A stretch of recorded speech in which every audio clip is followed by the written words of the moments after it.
An extended application of targeted therapy.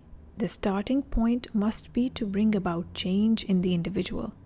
The mind of the individual must be addressed in order to revolutionize their thinking. There are about 25 genes in the human body. Of these, there are a number of genes that contribute to the growth and survival of cancer. There's now a new type of chemotherapy aimed specifically at those genes to treat cancer. This is called targeted therapy.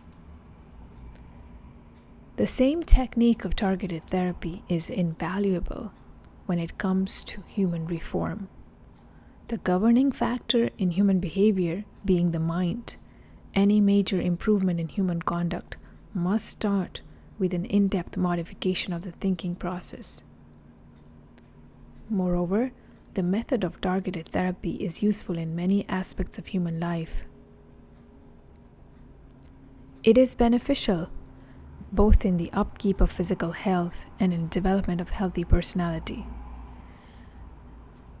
There is much discussion for the necessity of social reform, but this has not come about, even though efforts have been made. This is because the starting point is not the right one. The starting point must be to bring about change in the mind of the individual. That's the only way to revolutionize the thinking and ultimately bring about social reform.